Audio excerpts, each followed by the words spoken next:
কখনোই সময় এবং ভাগ্যের অহংকার করো না, কারণ সকাল তাদেরও হয় যাদের কেউ মনে রাখে না। মাঝে মাঝে শত্রুর সাথেও ভালো সম্পর্ক রাখার চেষ্টা করুন, কারণ এই দুনিয়ায় কায়দা করে বেঁচে থাকতে হয়। কেউ তোমাকে সত্যিকারের ভালোবাসে কি না তা জানতে হলে তাকে 3টি প্রশ্ন করো। 1. সে তোমাকে কেন ভালোবাসে? 2. যদি তোমার কাছে কিছু না থাকে, সব কিছুই হারিয়ে যায়, তারপরেও কি সে তোমার পাশে থাকবে? 3. সে তোমার জন্য কতদিন অপেক্ষা করতে পারবে? কেউ এতটাও ধনী নয় যে সে তার গতকালকে কিনতে পারবে, আর কেউ এতটাও গরিব নয় যে সে তার আগামীকালকে বদলাতে পারবে না। একটা মানুষ তখনই একা থাকতে পছন্দ করে যখন সে দেখে তার সরলতার সুযোগ নিয়ে সবাই তাকে ঠকাচ্ছে। নারী বিক্রি হলে সে হয়ে যায় বেশ্যা, আর পণ নিয়ে পুরুষ বিক্রি হলে সে হয়ে যায় জামাই। কি অদ্ভুত, তাই না? 100 বছর বাঁচার জন্য 100 বছর বয়স হওয়ার প্রয়োজন নেই। শুধু একদিনে এমন কাজ করে যাও যাতে লোকে তোমায় 100 বছর পর্যন্ত মনে রাখবে। বেঈমানরা কখনোই ভালো থাকতে পারে না, এটা কেবল আমাদের একটা মিথ্যা ধারণা। নিজের একান্ত ব্যক্তিগত কথাগুলো কাউকেই বলা ঠিক নয়, কারণ ঝগড়ার সময় আপনার খুব কাছের মানুষেরাই সেই সব কথা তুলে আপনাকে ক্ষতবিক্ষত করতে পারে। জীবনে এতটাই রোজগার করুন যাতে ছেলের বিয়েতে কখনো যৌতুক চাইতে না হয়, আর মেয়েকে এতটাই পড়ান যাতে যৌতুক দেওয়ার প্রয়োজন না হয়। নিয়ম বেঁধে চলছে জীবন, স্বপ্ন দেখা বারণ, আগের মতো খুঁজি না আর মন খারাপের কারণ। গ্রীষ্মের গরমের মাঝে রাস্তায় 2 মিনিট হাঁটুন, দেখবেন মনে হবে আপনি অনন্তকাল ধরে হাঁটছেন। একজন সুন্দরী আকর্ষণীয় রমণীর পাশে 2 ঘন্টা বসে থাকুন, দেখবেন সময় যেন উড়ে চলে গেছে। পৃথিবীতে এমন অনেক মানুষ আছে যারা আপনার হাত ধরে অন্যের সাথে পরিচিত হয়ে আপনাকেই ভুলে যায়। দিব্যি দিয়ে মিথ্যে কথা বললে কেউ মরে যায় না, যেটা মরে যায় সেটা হলো বিশ্বাস। বেশিরভাগ পুরুষ নারীর সৌন্দর্য দেখে তার প্রেমে পড়েছে, আর বেশিরভাগ নারী পুরুষের সফলতা দেখে তার সঙ্গে সংসার বেঁধেছে। মানুষ আগে ইমোশনাল ছিল, শুধু সম্পর্কটাই বুঝত। তারপর প্র্যাকটিক্যাল হলো, সম্পর্কের মধ্যে সুবিধা খুঁজল। আর এখন মানুষ প্রফেশনাল হয়েছে, সুবিধা দেখেই সম্পর্ক করে। জীবনে চলার পথ হচ্ছে 2টি, হয় তুমি মেনে নাও তোমার আশেপাশে যা হচ্ছে, অথবা রুখে দাঁড়াও সেটাকে পরিবর্তন করার জন্য। যে জিনিসটা পূরণ হবার নয় সেই জিনিসটাই আমাদের মন বেশি চায়। মনটাকে তো আর বোঝানো যায় না, যতই চেষ্টা করুক মানুষ, মনটা নির্লজ্জ, তাই পাবে না জেনেও বায়না ধরে। আজকালকার যুগে মানুষের বিচার হয় 3 মাপকাঠিতে। 1. রেজাল্ট দেখে ছাত্র, 2. গায়ের রং দেখে সৌন্দর্য, 3. অর্থ দেখে সম্মান। যে আগুন লাগায় সে জানে না যার বুকে আগুন লাগলো তার কতটুকু পুড়ল। বাবা মায়ের মাথা উঁচু হওয়া অথবা নত হওয়া সন্তানের চরিত্রের আর কর্মের উপর নির্ভর করে। পারফেক্ট না হলেও চলবে, কিন্তু বিশ্বাসযোগ্য হওয়াটা বেশি প্রয়োজন। হিংসে করে অন্যের ক্ষতি সহজেই করতে পারবে, কিন্তু কোনোদিনও নিজের উন্নতি করতে পারবে না। কাক কালো বলে কেউ তাকে ভালোবাসে না, এমনকি খাঁচায় আবদ্ধ করে পুষতেও চায় না। ঠিক তেমনিভাবে মানুষ মুখে যতই বলুক আসল সৌন্দর্য মনে, কিন্তু সবাই ঠিকই ছোটে সাদা চামড়ার পেছনে। বিয়ের নিমন্ত্রণ পায় এলাকার গণ্যমান্য ব্যক্তিরা, আর মৃত্যুর দিন শ্মশানে যায় পাড়ার গরিবেরা। মানুষ বড়ই আজব, ডুবে গেলে জলকে দোষ দেয়, হোঁচট খেলে পাথরকে দোষ দেয়, কর্মের দোষ ভাগ্যকে দেয়, কিন্তু নিজের ভুলটা কোনো দিনও দেখতে পায় না। বিশ্বাস করো আর নাই করো, এটাই সত্যি। যাদের জন্য তুমি দিনের পর দিন স্যাক্রিফাইস করবে, একদিন তারাই তোমাকে অপমান করবে, তোমার অবদানকে ভুলে যাবে। এক রাজ্যে একজন স্বৈরাচারী রাজা ছিল। রাজার 10টি হিংস্র কুকুর ছিল। রাজা সবসময় নিজেকে সব ক্ষেত্রে সঠিক মনে করতেন, আর তাই কখনো কোনো বিষয়ে কেউ যদি তার সাথে দ্বিমত পোষণ করত তো রাজা খুব রেগে যেতেন এবং সেই ব্যক্তিকে তার হিংস্র কুকুরগুলোর মাঝে ছেড়ে দিতেন। এমনকি রাজার কোনো প্রজাও যদি কোনো ভুল করে তাহলে কুকুরগুলো তাদেরও ছাড়ত না। একদিন এক বিশ্বস্ত প্রজা এমন এক মতামত দেয় যা রাজার একদম পছন্দ হয়নি। অসন্তুষ্ট রাজা সেই প্রজাকে হিংস্র কুকুরগুলোর মাঝে ছেড়ে দেওয়ার কঠিন নির্দেশ দেন। এই শুনে সেই প্রজা কাঁদতে কাঁদতে বলে, মহারাজ, আমি গত 10 বছর ধরে আপনার সেবায় নিয়োজিত ছিলাম, আর আজ একটা ছোট্ট ভুলের জন্য আপনি আমার সাথে এমন করবেন? রাজা জানালেন তার শাস্তি তাকে পেতেই হবে। তাই আর কোনো উপায় না দেখে সেই প্রজা রাজার কাছে আকুতি মিনতি করে 10 দিন সময় চান। রাজা সেদিন ব্যস্ত ছিলেন, তাই সাথে সাথে সেই প্রস্তাবে রাজি হয়ে গেলেন এবং বললেন, ঠিক আছে, তবে 10 দিন পরে তোমার সাজা কার্যকর হবে। সেই 10 দিনের প্রথম দিনই প্রজা গিয়ে হাজির হলো সেই কুকুরগুলোর দেখাশোনা করা লোকটির কাছে। সে লোকটির কাছে গিয়ে প্রজা তার কাজটি 10 দিনের জন্য ফ্রিতে করতে চাইলেন। এমন প্রস্তাবে ওই ব্যক্তি একটু বিরক্ত হলেও যখন ভাবলেন 10 দিন সে আরামে কাটাতে পারবেন, এই ভেবে সে রাজি হয়ে গেলেন। এরপর থেকে প্রজা হিংস্র কুকুরগুলোকে সেবা যত্ন করতে শুরু করলেন। সে সারাটা দিন কুকুরগুলোর পেছনে ব্যয় করত। তাদের খাওয়ানো, চান করানো, শরীর পরিষ্কার করানো, যাবতীয় কাজ নিজের হাতে করতে শুরু করলেন। এভাবেই 10 দিন কেটে গেল। এই 10 দিনে সাজাপ্রাপ্ত সেই প্রজা রাতের বেলায় অন্তত 2-3 ঘন্টাও ঠিকমতো ঘুমাতেন না। তিনি সারাদিন এদের সেবা যত্নে বিভোর থাকতেন। কখনো কখনো তাদেরকে আদর করে হাতও বুলিয়ে দিতেন মাথায়। আর কুকুরগুলো তাদের জীবনের এই 10 দিনের মতো সেবা কখনোই পায়নি। সেই প্রজার সময় ফুরিয়ে এলে তাকে হাজির করা হলো রাজার সামনে।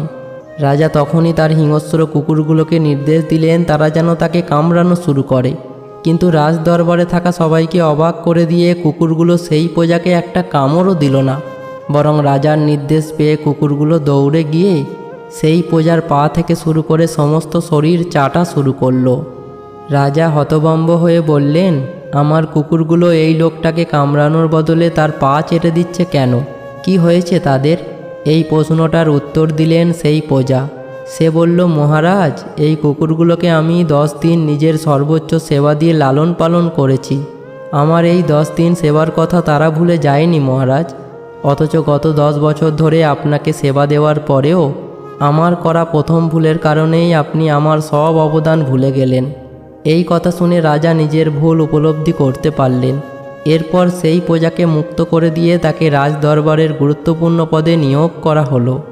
তো বন্ধুরা, আমাদের ব্যক্তিগত জীবন, আত্মীয় স্বজন, পরিবার, এমনকি অফিস আদালতেও অনেক অধীনস্থ কর্মচারী কর্মকর্তা রয়েছেন। এরা বিশ্বস্ত থেকেও বছরের পর বছর ধরে আমাদেরকে নিরলস সেবা দিয়ে যাচ্ছেন। কিন্তু দেখুন, মাঝে মধ্যে আমরা তাদের ছোটোখাটো ভুলকে কেন্দ্র করে এতটাই রেগে যাই, তাদের উপর এতটা মানসিক বা শারীরিক নির্যাতন করি যে আমরা একটা মুহূর্তের জন্য বছরের পর বছর ধরে করা তাদের সেবাগুলোর কথা ভুলেই যাই। একবার নিজেকে প্রশ্ন করুন, একটা অপরাধের জন্য আপনি আপনার নিচে থাকা কর্মচারীকে ঘৃণা করতে শুরু করলেন, কিন্তু জন্ম থেকে আজ পর্যন্ত কত হাজার পাপ করেও নিজেকে নিজে অনেক ভালোবাসছেন। ভগবান ক্ষমাশীল, তাকে ভালোবাসুন। ভগবান ক্ষমাশীল বলে আজও পৃথিবীর বুকে হাজার পাপ করেও মানব জাতি টিকে আছে। যদি ভুলেও কখনো গর্ব হয় এই ভেবে যে আমি ছাড়া পৃথিবীটা অচল, তাহলে দেওয়ালে টাঙানো পূর্বপুরুষদের ছবির দিকে তাকান। তারা নেই বলে কি দুনিয়া থেমে আছে? বন্ধু যদি শত্রু হয়, সেটা আর কোনো কিছুর চেয়েও অনেক বেশি ভয়ঙ্কর। যারা অন্যকে ঠকাতে ভয় পায়, তারা নিজেরাই বারবার ঠকে যায়। একটি লোক হাতির মালিককে বলল, এত বড় জন্তু বশ করলে কিভাবে? সে বলল, আদর দিয়ে। সব পশু আদর বোঝে, মানুষের চেয়ে বেশি বোঝে, মানুষ কম বোঝে। লোকটি বলল, মানুষ কম বোঝে কেন? উত্তর এলো, মানুষকে আদর করলে মানুষ ভাবে আদরের পেছনে স্বার্থ আছে, আর পশু স্বার্থ বোঝে না। কারোর রাগ দেখে তাকে বিচার না করে তার কষ্টের কথা আগে জানো। শুধু সবজি দিয়ে যেমন রান্না হয় না, তার জন্য মশলাপাতি লাগে, তেমনই শুধু ভালোবাসা দিয়ে সম্পর্ক হয় না, তার সাথে বিশ্বাস আর যত্ন লাগে। ভুল জায়গায় স্যাক্রিফাইস আর ভুল মানুষের সাথে কম্প্রোমাইজ আপনাকে না দেবে সুখ আর না দেবে সফলতা। নিজের শূন্য থালা নিয়েও যে সন্তুষ্ট হয় সে হয় সুখী। অন্যের পূর্ণ থালা দেখে যে আফসোস করে সে হয় দুঃখী। একটা পাথর কুকুরকে মারলে কুকুর ভয়ে পালিয়ে যায়, ওই পাথর একটা বিড়ালকে মারলে বিড়ালও ভয়ে পালিয়ে যায়। কিন্তু একই পাথর কোনো মৌমাছির চাকে মেরে দেখো, তারা ভয়ে পালিয়ে যায় না। উল্টে যে পাথর মারে তাকে পালাতে বাধ্য করে। এটাই হচ্ছে সংগঠন।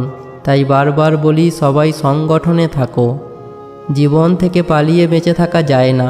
জীবনে সমস্যা থাকবেই, পারো তো নিজে সমাধান করো, নয়তো সময়ের হাতে ছেড়ে দাও। আপনার অর্জিত সম্পদ আপনি ভোগ করতে পারবেন কি না তা অনিশ্চিত, কিন্তু সম্পদ অর্জন করতে গিয়ে আপনি যে অপকর্ম করে ফেলেছেন তার ফল আপনাকে ভোগ করতেই হবে তা নিশ্চিত। বিয়ে করার আগে মেয়ের চেয়ে মেয়ের মায়ের সম্পর্কে ধারণা নেওয়া খুবই জরুরি, কারণ করলা গাছে কখনো সুমিষ্টি ফল আসে না। বাঙালিদের একটা বিশেষ গুণ আছে, নিজের ছেলে মেয়ের খোঁজখবর না রাখলেও অন্যের ছেলেমেয়েরা কে কোথায় কি করছে তার খবর ঠিকই রাখে। সেই লোকের মতো হও যাকে দেখলে লোকজন বলে দুনিয়াতে এখনও ভালো মানুষ আছে। বিবাহিতরা ডিভোর্সের চিন্তায় ব্যস্ত, অবিবাহিতরা বিয়ের চিন্তায় মগ্ন। বাচ্চাদের তাড়াতাড়ি বড় হওয়ার চিন্তা, আর বড়দের শৈশবে ফিরে যাওয়ার আকুতি। চাকুরিজীবীরা কাজের চাপে চিন্তিত, আর বেকারদের চাকরি পাওয়ার চিন্তা। গরিবদের বড়লোক হওয়ার চিন্তা, আর বড়লোকেরা শান্তির খোঁজে ক্লান্ত। জনপ্রিয় ব্যক্তিরা লুকানোর ঠিকানা খোঁজে, আর সাধারণেরা জনপ্রিয় হওয়ার জন্য বিভোর। শান্তি কারোরই নেই। 1000 যোগ্য ব্যক্তির মৃত্যুতে যে ক্ষতি হয় তার চেয়েও বেশি ক্ষতি হয় যখন কোনো অযোগ্য ব্যক্তি ক্ষমতায় আসে। অভিযোগ নয়, অভিজ্ঞতা থেকে বলছি, সৎ মানুষগুলোর চেয়ে অসৎ মানুষগুলো এই দুনিয়ায় বড্ড বেশি সুখী হলেও কেউ শান্তিতে নেই। আমি যখন বুঝতে পারি কোথাও আমাকে নিয়ে সমস্যা হচ্ছে, তখন নিজেকে সেখান থেকে লক্ষ কোটি মাইল দূরে সরিয়ে নিয়ে আসি। তেতো হলেও সত্য, আমাদের অধিকাংশ বন্ধুই গোপনে আমাদেরকে ঘৃণা করে। কাউকে বারবার বোঝানোর পর যদি সে না বোঝে, তবে আপনার বোঝা উচিত বোকা সে নয়, বোকা আপনি। ভুলে যাও যে তোমাকে দুঃখ দিয়েছিল, কিন্তু সেটা কখনো ভুলো না যে শিক্ষাটা তোমাকে দিয়েছিল। ঘোড়া যেখান থেকে জল পান করে সেখানের জল পান করুন। ঘোড়া কখনো খারাপ জল পান করে না। বিড়াল যেখানে ঘুমায় সেখানে আপনার বিছানা পাতুন। বিড়াল কখনো অপবিত্র আর নোংরা জায়গায় ঘুমায় না। যে ফল পোকা খেয়েছে তা নির্দ্বিধায় খান, পোকা কখনো বিষাক্ত ফল খায় না। বর্তমান বাজারে সব কিছুর দাম বেড়ে গেছে, কিন্তু দুটো জিনিসের দাম আজও বাড়েনি, বিশ্বাস আর ভালোবাসা। কারণ এই দুটোর দাম আগেও কেউ দিত না, আর আজও কেউ দেয় না। আগে অশিক্ষিত সমাজে প্রেমিকা নিয়ে হাঁটলেও মানুষ ভাবত ভাই বোন, আর এখনকার সমাজে মা বোন নিয়ে হাঁটলেও ভাবে প্রেমিক প্রেমিকা। চিন্তা করো না, কেউ বিনা কারণে তোমাকে ঘৃণা করলে একদিন বিনা কারণেই তোমার ভাগ্যে ভালোবাসাও জুটবে। মেয়েদের মনের কিছু কৌশল। 1. গভীর গলার পুরুষেরা যা বলে তা মেয়েরা মনে রাখে। 2. মেয়েরা অনেক ভালো শ্রোতা। 3. তাদের চোখ অনেক কথা বলে এবং এটা তাদের হৃদয়ের আরেকটা দরজা। 4. নারীরা চেহারা মনে রাখার ক্ষেত্রে পুরুষদের চেয়ে ভালো। 5. অন্যরা যখন তাদের কারো সাথে তুলনা করে তখন নারীরা তা পছন্দ করে না, কিন্তু তারা ক্রমাগত তাদের মনের মাঝে অন্য মহিলাদের সাথে নিজেদেরই তুলনা করে। 6. তারা ইঙ্গিত দিয়ে এবং পরোক্ষভাবে তাদের মতামত প্রকাশ করে। পুরুষেরা সোজা, এত ঝামেলায় না গিয়ে সোজাসুজি বলে দেয়। 7. যে মুহূর্তে আপনি আপনার স্বাস্থ্যের বিষয়ে চিন্তিত হবেন, সেই মুহূর্তে তারা আপনার মায়ের মতো হবে। এটা অবশ্য মেয়েটা কেমন এবং তার মেজাজের উপর নির্ভর করে। 8. মহিলারা অনেক ভালোভাবে প্রতারণা করতে পারে এবং তারা কারণও দেখাতে পারে। পুরুষেরাও এমন করে, কিন্তু ধরা পড়লে সেটা তারা ঠিকমতো ব্যাখ্যা করতে পারে না। 9. 2 নারীর বন্ধুত্ব 2 পুরুষের বন্ধুত্বের মতো এতটা শক্তিশালী হয় না। 10. নারীরা পুরুষদের তুলনায় সিদ্ধান্ত নিতে বেশি সময় নেয় এবং একবার তারা সিদ্ধান্ত নিয়ে নিলে তা মেনে চলার সম্ভাবনা বেশি থাকে। 11. মহিলারা সমস্যা সমাধানের জন্য মস্তিষ্কের উভয় দিক ব্যবহার করে এবং পুরুষেরা কেবল বাম অংশ ব্যবহার করে। 12. যখন নারীরা কোনো বিষয়ে বিরক্ত হয় তখন তারা তাদের সমস্যা অন্যদের সাথে শেয়ার করতে পছন্দ করে, এবং যদি আপনি ধৈর্য ধরে তাদের সমস্যাগুলোকে শোনেন তাহলে তারা আরও ভালো বোধ করে।